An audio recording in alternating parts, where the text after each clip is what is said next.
Bienvenue à Perspective.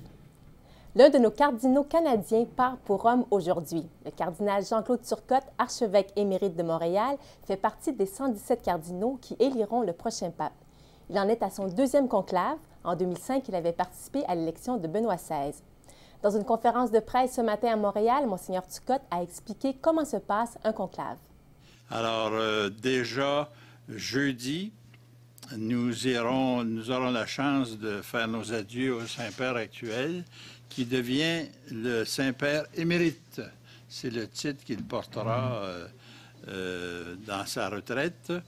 Et il est fort possible que le conclave qui doit être décidé par l'ensemble des cardinaux, ça se fasse dès le début de la semaine prochaine, que l'on puisse se réunir ensemble à la fois pour décider des dates du conclave et également pour discuter entre nous des points importants que nous sentons obligés de mettre sur la table pour l'avenir de l'Église.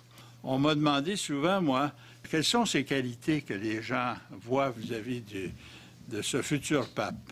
Bon, les médias, vous parlez beaucoup de celui qui va changer des choses, qui va faire le ménage de ci, qui va, etc. Je pense que la première qualité qui nous intéresse, nous, c'est la vie spirituelle d'un pape.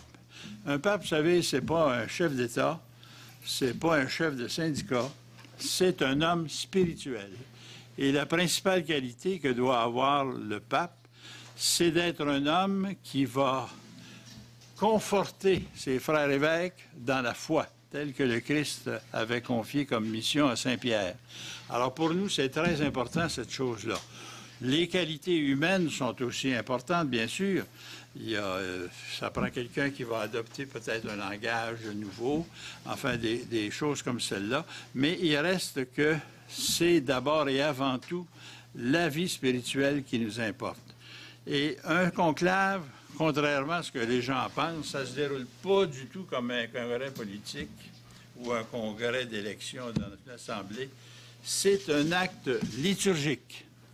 Et c'est tellement vrai ce que je vous dis qu'on porte pour chaque fois qu'on va en conclave l'habit de cœur. Parce que ça commence toujours par de la prière, et chaque geste qu'on pose, il y a une espèce de lenteur pour permettre la réflexion et la spiritualité, et chacun va garder le secret de son vote. Bien sûr, vous le savez, ça c'est des choses qui sont nécessaires. Comment ça se passe? Ben, comme je vous dis, on est 117. Depuis je ne sais combien de centaines d'années, ça a toujours été un membre du conclave qui a été élu pape. Remarquez que ce n'est pas obligatoire. Vous pourriez être tout pape, ceux qui ont baptisé ici, vous pourriez être pape. Parce que la première condition pour être pape, c'est d'être baptisé. Alors, il y en a quelques-uns qui l'ont été, j'espère, en gang. Mais il faut aussi avoir d'autres qualités. Alors ça, c'est sûr que de ce côté-là, probablement qu'on peut prévoir. Est-ce qu'il y a une liste? Non. Dans l'ensemble, il y a des gens qui se présentent comme ayant des qualités un peu exceptionnelles, en particulier au plan spirituel. Alors, c'est un peu par la discussion, par les votes. C'est pour ça que ça prend plusieurs tours. Et vous savez que pour être élu pape, ça prend le 2/3 des voix. Pour moi, ce qui est important, et je l'ai souvent dit, puis je le répète, l'honnête chrétien du 21e siècle, c'est ça, on est rendu au 21e, là? Bon, parce que des fois, je me mélange. C'est quelqu'un qui va avoir rencontré Jésus-Christ. C'est quelqu'un qui va avoir appris l'Évangile. C'est pas quelqu'un qui va suivre la masse. Il a également précisé certaines des questions sur lesquelles les cardinaux se pencheront. En ce qui concerne les changements dans l'Église, c'est évident qu'il y a bien des choses qu'il faut regarder. C'est pas simple, hein? Parce que nous, on est un petit peuple minuscule au Québec. Nos demandes à nous ne sont pas nécessairement celles des gens qui sont en Afrique, qui sont en Amérique du Sud. Alors, il y a une espèce d'harmonie qu'il faut établir entre tout ça. Mais il me semble évident qu'actuellement, un des problèmes qu'on devra considérer, c'est la question de la diminution du clergé, particulièrement en Europe et en Amérique du Nord. C'est certain aussi que certains scandales qui ont eu lieu, qui sont absolument inacceptables, devront être corrigés. Déjà, je peux vous dire que les évêques canadiens là-dessus, moi, ça fait 32 ans que je suis évêque et on travaille sur cette question-là depuis 20 ans et ça fait longtemps qu'on a établi tolérance zéro.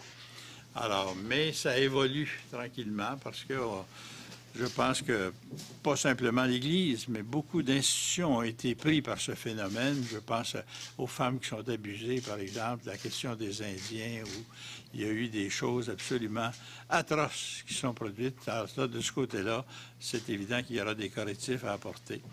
La question du langage aussi m'apparaît, moi, très importante, parce que souvent, on nous reproche, et non sans raison, d'avoir un langage un peu hermétique.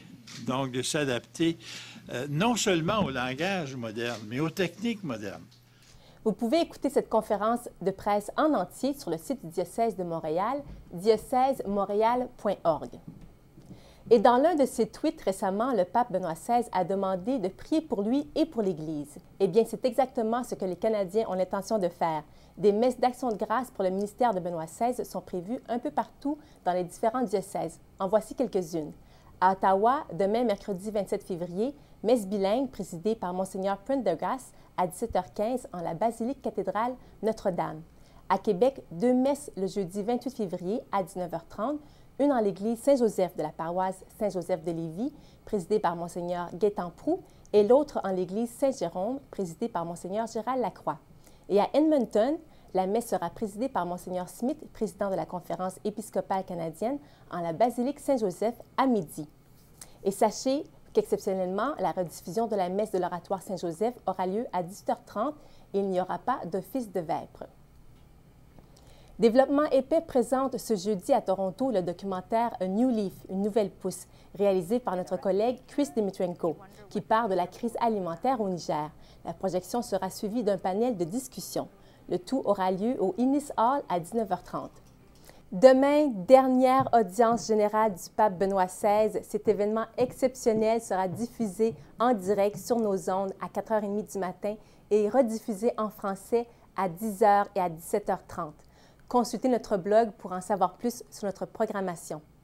Restez avec nous pour une émission de KTO consacrée à Benoît XVI et l'unité des chrétiens avec le frère Aloïs, prieur de la communauté de Thésée. Merci d'avoir été avec nous. Bon carême à tous.